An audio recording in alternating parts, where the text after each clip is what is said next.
Olá, meu nome é Sandro e hoje eu vou tentar fazer um apanhado geral sobre alguns conceitos fundamentais do budismo.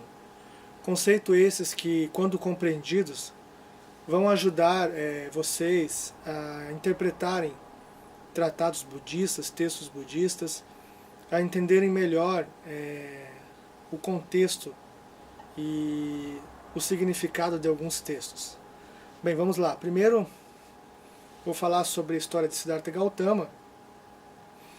Há mais ou menos 2.500 anos atrás, um príncipe da região da Índia chamado Siddhartha Gautama, não vendo significado em sua vida e sofrendo muito com algumas questões, por exemplo, como a morte, envelhecimento, as doenças, ele tentou fazer uma peregrinação acreditando ser possível vencer todas essas dores.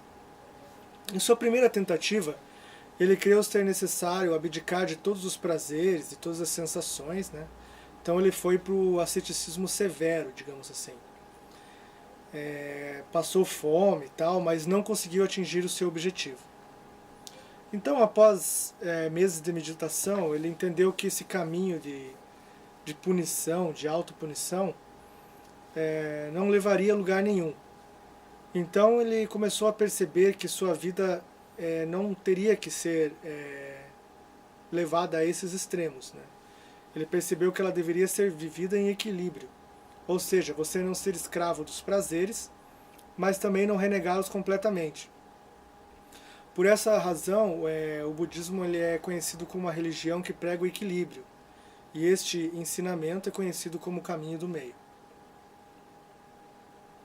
Após esse episódio, Siddhartha resolveu se sentar silenciosamente embaixo de uma figueira, embaixo de uma árvore, e por ali ficou até que conseguisse atingir a iluminação. Ele pensou, eu não vou sair daqui enquanto não atingir a iluminação.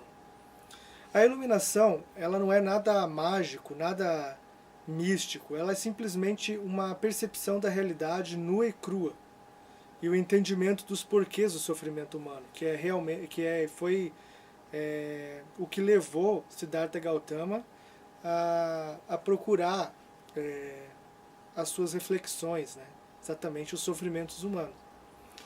Então, embaixo dessa árvore, chamada de Bodhi, Gautama então atingiria a iluminação. Ele deixaria de ser aquele príncipe e se tornaria um Buda. E ele é o primeiro Buda que a história relata.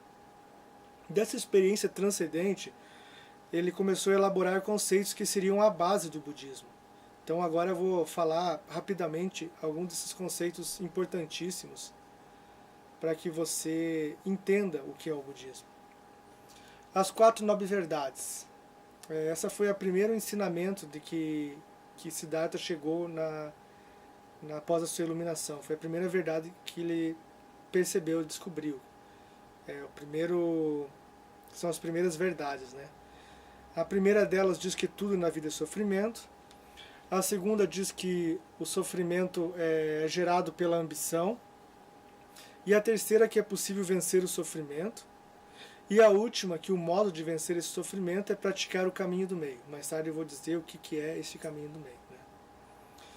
E o que é essa natureza búdica?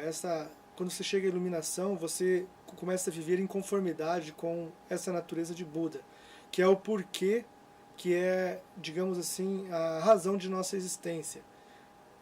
Quando nós vivemos conforme essa natureza, nós estamos vivendo de acordo com o propósito de nossa existência. Esse ensinamento é muito diferente e se diferencia da maioria das religiões. A natureza búdica é a iluminação latente que todos nós possuímos. Ou seja, Buda não é uma pessoa que é um Deus, que só ele conseguiu atingir esse estado. Nós também conseguimos. Isso é viável a qualquer ser humano. Então já falamos sobre a natureza de Búdica e as 4 nobres verdades. Vamos então para o conceito de Anatman. Não há um espírito ou alma no budismo, Então, assim que nós morremos, nós não vamos para o céu nem para o inferno. No budismo, a vida é para ser vivida agora, sem apegos ao passado e sem medo do futuro. Dharma. O que é o Dharma? A gente fala bastante em Dharma e tal, e é um termo muito recorrente no budismo. O Dharma pode ser sintetizado como os ensinamentos de Buda. Apesar do budismo se orientar através de inúmeros sutras, que são os livros sagrados, digamos assim, o Dharma não está contido em nenhum livro, em especial, encontrando-se em estado latente dentro de nossas mentes. O karma.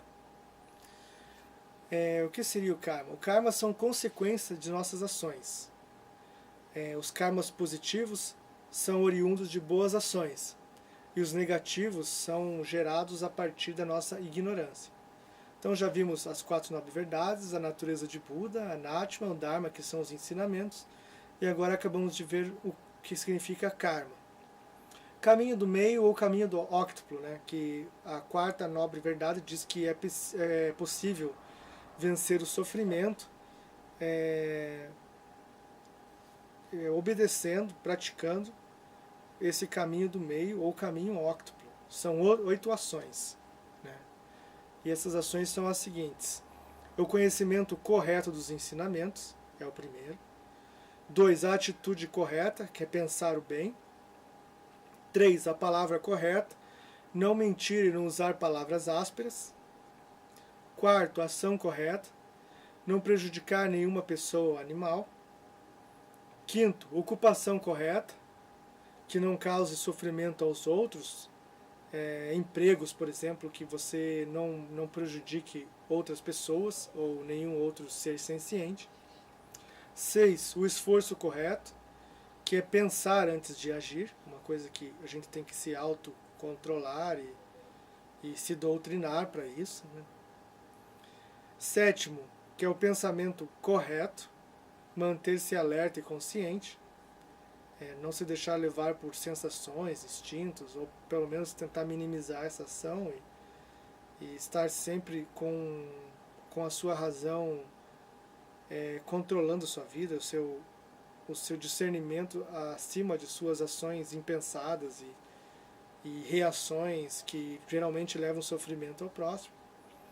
E 8, que é a meditação correta, ter uma mente calma e concentrada.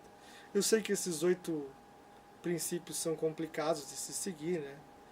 Mas assim, eles são pelo seu esforço humano, mas eles também são conquistados através da prática budista. Você vai aos poucos se lapidando, se moldando, e cada vez mais você deve estar mais forte e mais apto a praticar esses 8 preceitos do caminho do meio ou do caminho óctuplo.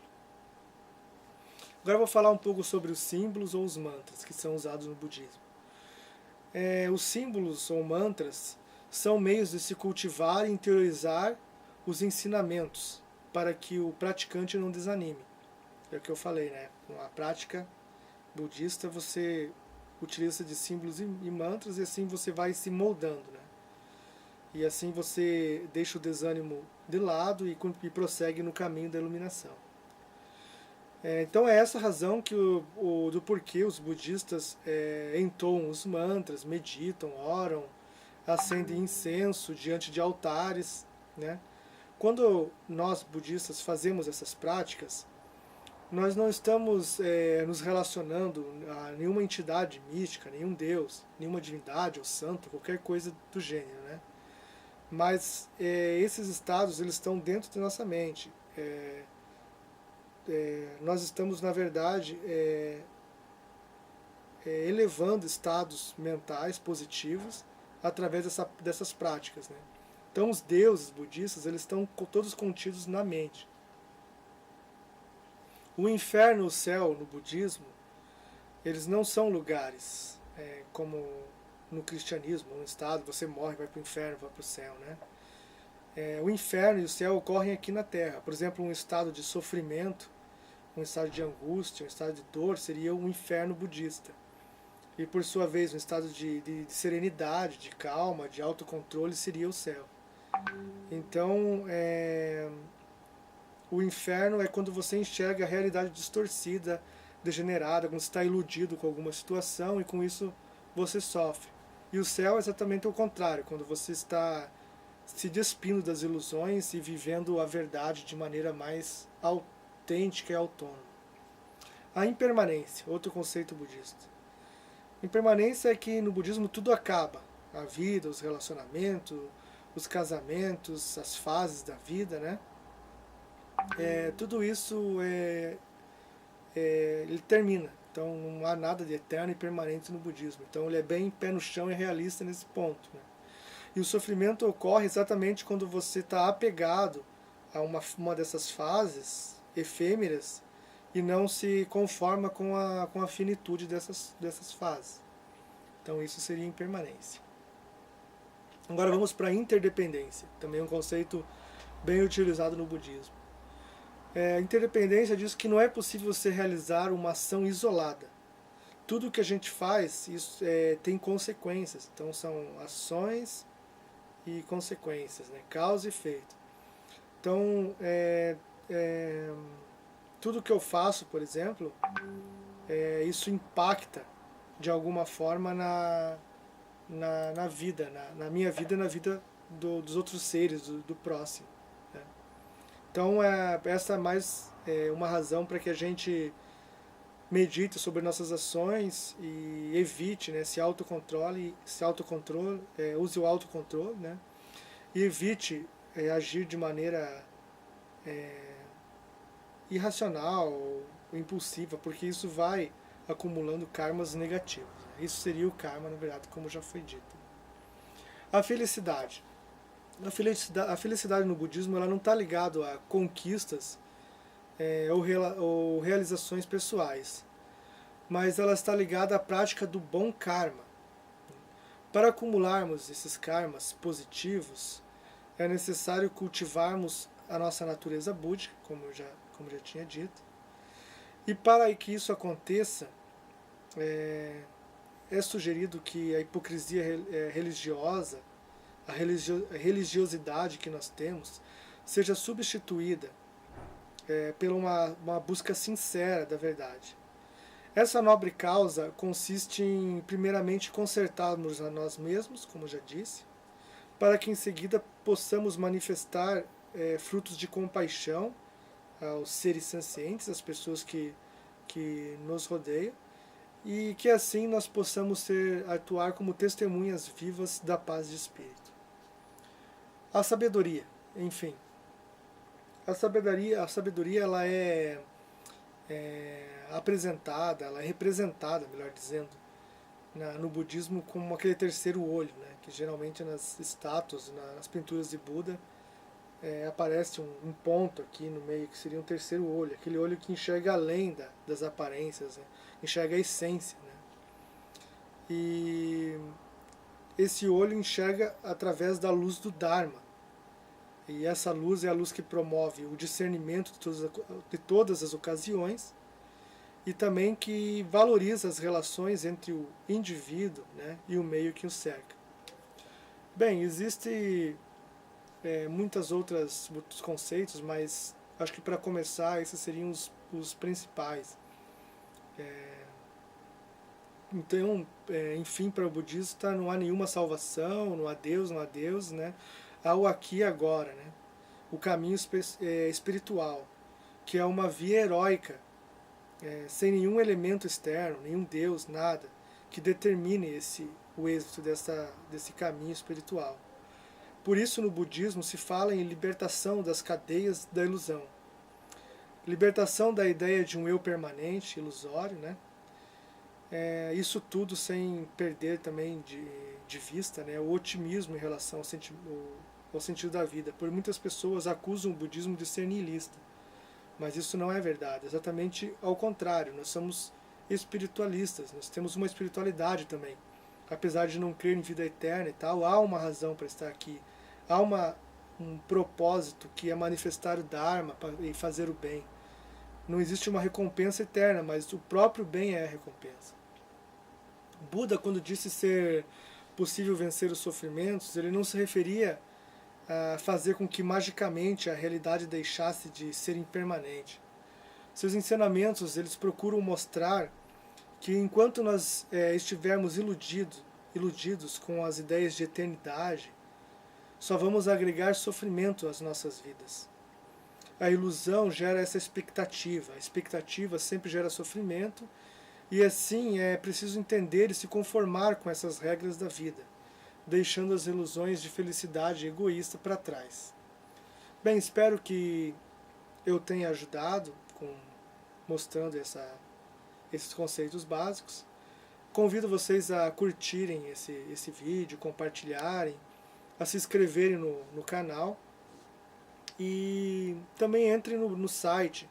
Eu vejo muitas pessoas fazendo perguntas aqui no YouTube, perguntas que já tem textos lá no site que respondem. Claro, eu vou responder do mesmo jeito, não vou ter má vontade em responder. Mas dá uma olhada lá, existem textos bem elaborados, existem textos que fundamentem várias referências confiáveis do budismo. E dê uma olhada lá nesses textos e leiam e usem também o e-mail que está lá no site. E tem um campo também que você pode deixar suas dúvidas no contato, né? Então seria isso. Agradeço a atenção e até a próxima.